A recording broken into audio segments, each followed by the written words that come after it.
I'd like to now introduce Mr. Dick Pingel, who has been an owner-operator trucker for over 28 years, and I also have it on good authority that Mr. Pingel has personally driven over 3 million miles without a single accident. That's notable.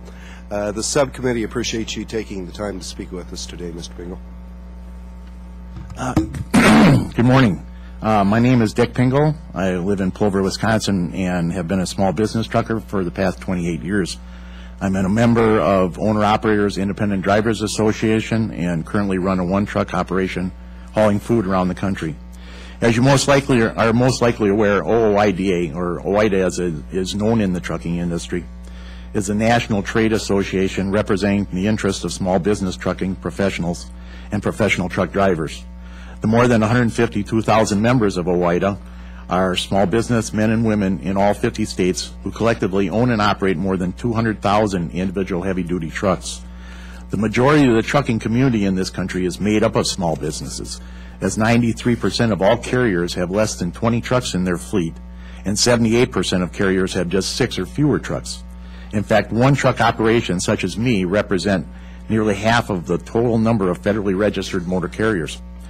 Considering that the trucking industry exclusively moves about 70% of our nation's goods, and that just about all freight is moved by truck at some point in the supply chain, it's not hard to see that the costs and burdens that encumber small business truckers have an impact on our nation's businesses and consumers.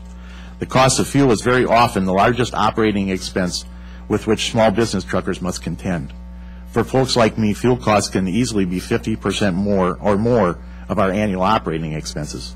To give you some perspective, the average OOIDA member runs their truck about 120,000 miles or more each year, while getting somewhere in the ballpark of only 7 miles per gallon.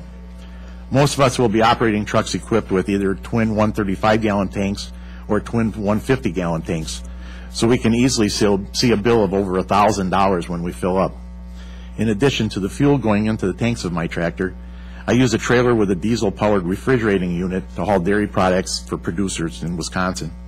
Until recently, I could count on it costing about $50 to fill up my tank for the reefer unit. However, in recent months, the cost to fill this tank has increased to more than $100.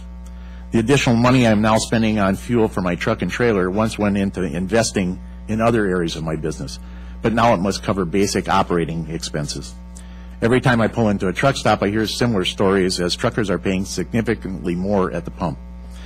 The average, or national average for diesel is now around $4.12 a gallon, with prices in some states approaching $4.50 per gallon.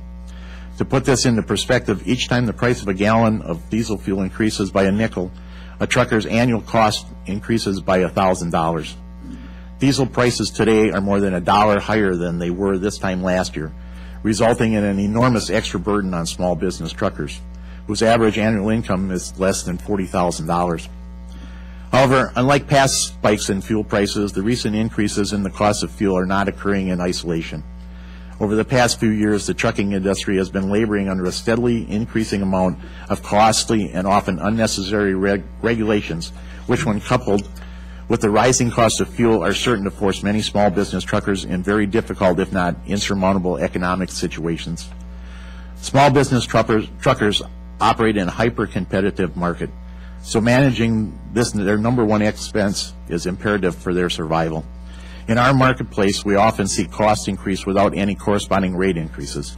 As such, the only way to survive is to become more and more efficient in how one operates their truck. Small business truckers always drive with an eye towards saving fuel, no matter what the price, because our business survival depends on it. As small business truckers like myself, know,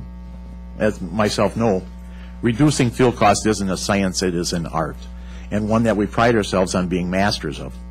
However, our ability to practice this art is made more difficult by increased regulation and artificially high fuel prices, issues we look forward to working with Congress to address.